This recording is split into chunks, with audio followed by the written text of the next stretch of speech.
Assalamualaikum warahmatullahi wabarakatuh. Curhat bareng Wulan. Selamat siang, salam ceria buat semua pendengar dan selamat datang juga di channel YouTube-nya aku. Semoga kabarnya baik-baik aja ya guys. Buat yang lagi pada beraktivitas di siang hari ini yang cerah ini, Wulan ucapkan semangat ya buat kalian semua. Semoga harinya berjalan baik dan lancar. Ketemu lagi nih sama Wulan, dan di video kali ini Wulan pengen ngasih cerita buat kalian, yaitu tentang broken home, dan nanti akan Wulan ceritakan satu persatu pada kalian, makanya stay tune terus ya di cerita bareng Wulan, curhat bareng Wulan tentunya.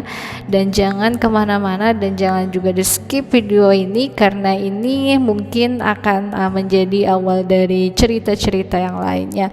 Dan jangan lupa juga untuk kalian semua guys untuk klik tombol subscribe-nya, komen, like, dan share-nya ya. Semangat menonton dan semangat juga mendengarkan. Enjoy. Oke, lanjut aja ya guys untuk kita simak cerita dari si Teteh ini.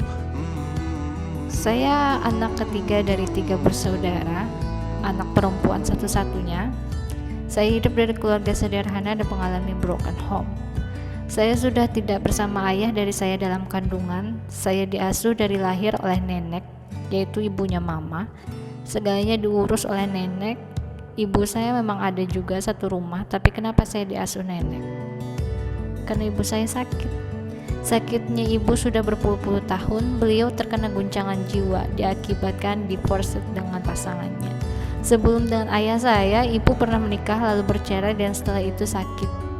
Ayah saya menikahi ibu saya dengan sadar bahwa ibu saya sakit, tapi masih belum sebegitu parah. Jika dari awal sudah sadar, tapi kenapa ya akhirnya ayah saya meninggalkan ibu dan wanita lain?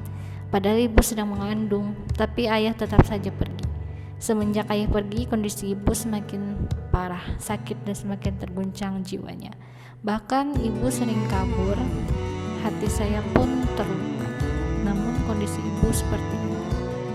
Saat saya sudah lahir, kondisi ibu semakin parah. Saya tumbuh menjadi pribadi yang pendiam. Sewaktu TK saya sudah bisa merasakan bagaimana kerasnya hidup. Sedih tanpa ada sosok ibu dan ayah. Hidup saya sangat tidak sempurna dibandingkan dengan teman saya yang diantar orang tuanya dalam bahagia, tetapi saya selalu sendiri. Saat pembagian raport, bukan orang tua yang mengambilkan, tapi wanita tua renta yang menemani saya, yaitu nenek. Sedih rasanya hidup ini tidak adil. Kenapa harus saya? Terkadang saya iri pada kakak saya yang pernah dapetin semua momen bersama orang tua. Walaupun kita terlahir dari rahim yang sama, tapi kasih sayang yang didapat berbeda. Cobaan belum berhenti juga guys. Masa remaja saya dari SMP hingga SMA dihantui trauma yang cukup berat. Apalagi dalam masa-masa mencari jati diri. Saya tidak mendapatkan bimbingan langsung dari orang tua. Kebanyakan saya eksplorasi sendiri bagaimana belajar menjalani hidup yang sebenarnya. Namun di masa remaja ini, saya mendapat perlakuan tidak baik dari laki-laki yang masih dikatakan saudara. Cukup panjang kisahnya, namun kejadian tersebut membekas dalam ingatan dan membuat trauma bertahun-tahun. 2 tahun terakhir di bangku SMA pulang pergi saya minta diantar nenek karena sudah depresi berat dan banyak ketakutan. Kejadian tersebut saya pendam sendiri, bingung mau cerita ke siapa. Dari dulu saya punya pemikiran ingin bunuh diri aja, kabur atau jadi anak jahanam atau jadi anak jalanan.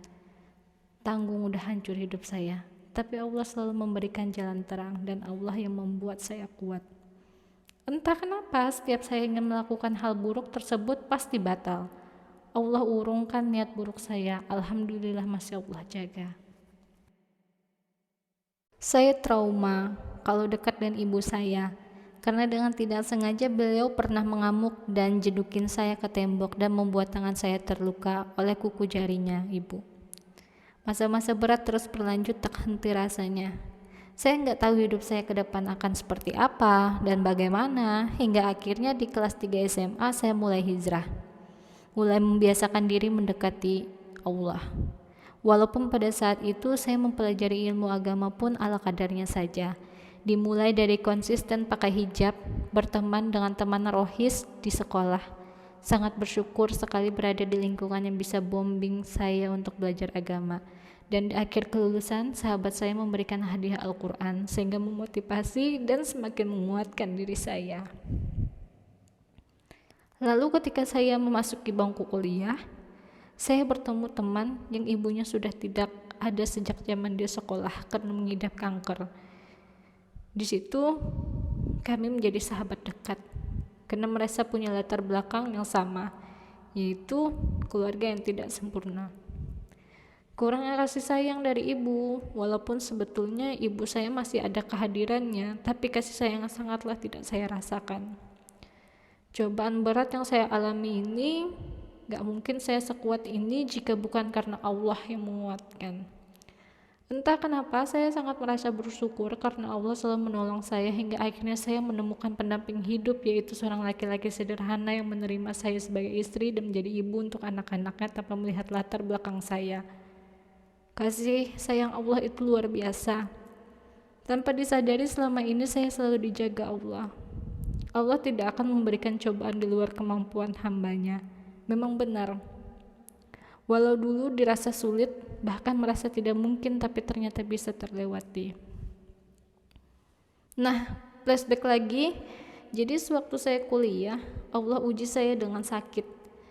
Ada penyumbat pembuluh darah di otak.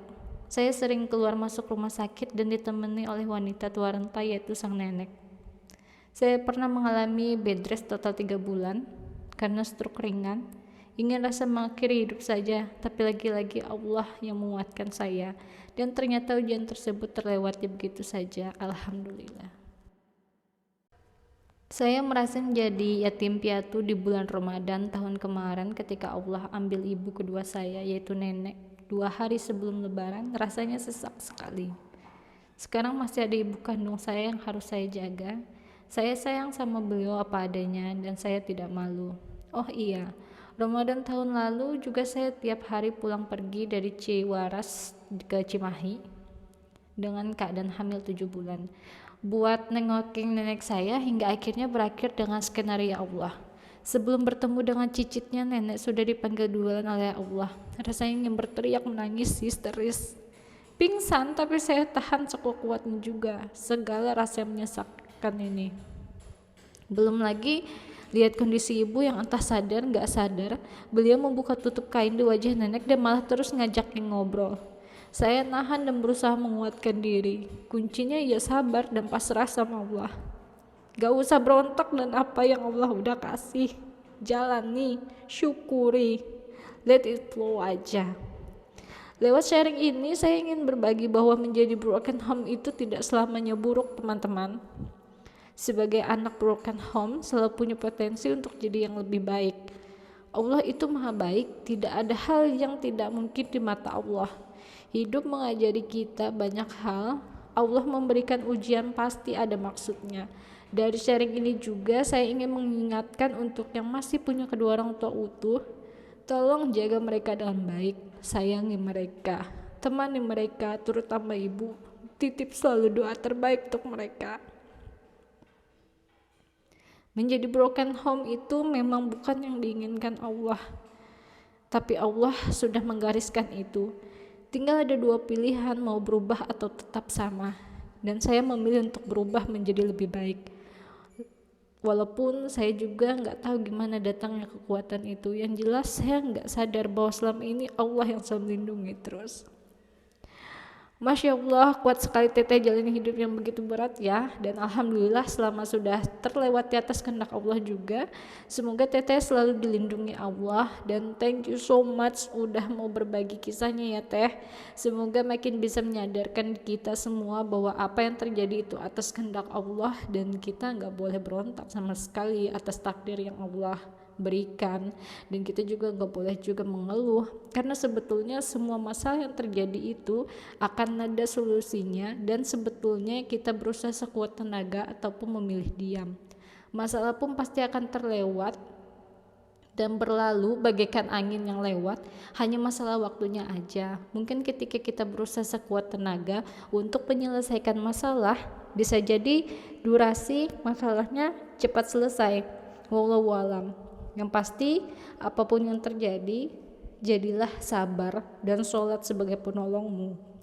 Dan selalu libatkan Allah dalam setiap urusanmu ya kawan-kawan. Yang punya nice story atau kisah hidup boleh dong di share, biar di komen atau share ke email aku ya di wulandari@gmail.com. Thank you. Terima kasih juga untuk Teteh yang sudah mau berbagi kisahnya. Semoga menjadi motivasi untuk para pendengar, penonton di channel aku ini ya. Jadi manusia bijak itu yang bisa mengambil hikmah dari setiap kejadian hidup, guys. Hidup itu bukan untuk disesali, tapi apapun yang terjadi jalani dan ambillah pelajaran untuk bisa menjalani kehidupan selanjutnya. Semangat, tebar nilai positif dan berikan manfaat untuk sekitar kita. Assalamualaikum warahmatullahi wabarakatuh, dan nanti jumpa lagi di cerita selanjutnya. Untuk kalian semua yang punya cerita kehidupan, permasalahan yang pengen dicurhati di ruang curhat bersama Wulan, bisa di email ya. Nanti emailnya akan Wulan taruh di description box. Untuk kalian semua, Wulan ucapkan selamat beraktivitas dan wassalamualaikum warahmatullahi wabarakatuh.